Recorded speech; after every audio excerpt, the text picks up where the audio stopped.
আপনারা কি একটা কথা জানেন? আমেরিকার ফ্লোরিডার অধিকাংশ মানুষই গার্ডেনিং করে না শুধু সাপের ভয়ে।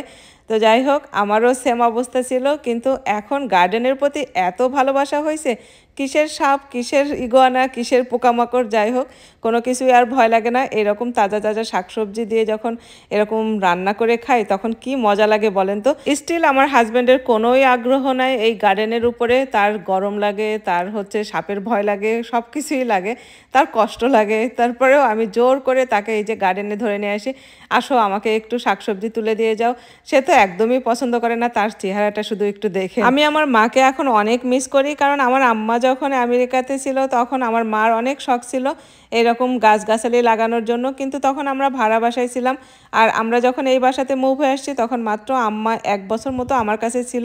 বাসা গুছায় উঠতে উঠতে আম্মা চলে গেছে বাংলাদেশে।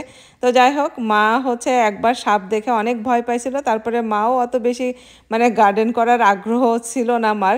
তারপরে আর কি, মা মেয়ে দুইজন চুপচাপ ঘরে বসে থাকতাম, সময় কাটাইতাম। আর এখন মা চলে গেছে, আর এখন আমি একা একা এই যে কি সুন্দর এই যে গার্ডেনিং করতেছি। আমার মাকে আমি অনেক মিস করি। মা থাকলে কি সুন্দর বিকালবেলা একটু গাছগুলাতে পানি দিত, কাজ করানোর জন্য না, মার একটু সময় কাটতো আর কি। ঘরে বসে বসে মা অনেক বোর হইতো, যখন এই যে এইরকম মানে গাছে ফুল ফল দেখতো তখন মার কত ভালো লাগতো, এগুলা চিন্তা করি। কিন্তু বাসায় বসে থেকে থেকে মার আর কতক্ষণ ভালো লাগবে, বয়স্ক মানুষ। মা আর আমেরিকায় থাকতে পছন্দ করলো না, মা চলে গেল বাংলাদেশে। এখন যদি আমার মা আমার কাছে থাকতো, এই গাছগুলা দেখে কত খুশি হইতো। মরিচ গাছ আমার অনেক ভালো লাগে। আমি মরিচ মানে আমার হাজব্যান্ড মরিচ একদমই খায় না, মানে ঝাল পছন্দই করে না, কিন্তু আমার মরিচ গাছ দেখতে খুবই ভালো লাগে। আর বেগুন হাজব্যান্ডের জন্যই লাগাই, কারণ বেগুনের তরকারি আমার হাজব্যান্ড খুবই পছন্দ করে, আমিও পছন্দ করি।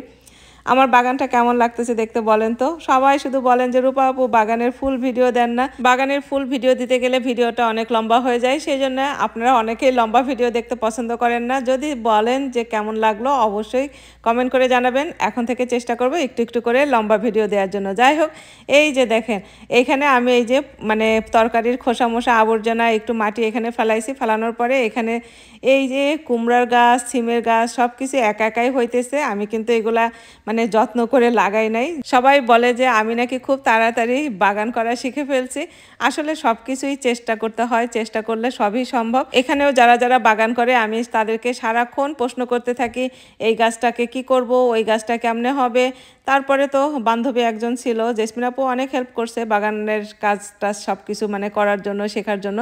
যাই হোক, আমি হচ্ছে এখন আল্লাহর রহমতে মানে টুকটাক ভালোই নিজে মানে আয়ত্ত নিয়ে ফেলছি। আর আমি প্রচুর ভিডিও দেখি, আর কোনো কিছু হইলে তো গুগল আছেই, ইউটিউব আছেই, সার্চ করলেও হচ্ছে অনেক মানে আইডিয়া পাওয়া যায়। আর সিম গাছের কথা কি বলবো, দেখেন এখনও সিম গাছে কি পরিমাণ ফুল ফল দিয়ে ভরা। সেই যে নভেম্বর মাস থেকে সিম ধরা শুরু করছে, মাশাল্লাহ এখনও গাছে সিম ধরতেছে। টুকটুক করে ভালোই সিম খাইলাম। মাত্র মানে একটা ছোট্ট একটা টবের ভিতরে এই যে এই সিম গাছ মানে 2টা সিম গাছ লাগাইছি, সেই সিম গাছ থেকে মাশাল্লাহ এখন পর্যন্ত অনেক সিম খাইতেছি। এটা মনে হয় 12 মাসেই সিম। তো যাই হোক, রূপাপুর ভিডিওগুলো কেমন লাগে অবশ্যই কমেন্ট করে জানাবেন, আর ভালোবেসে একটা করে শেয়ার দিয়ে দিবেন। সবাই ভালো থাকবেন, আল্লাহ হাফেজ।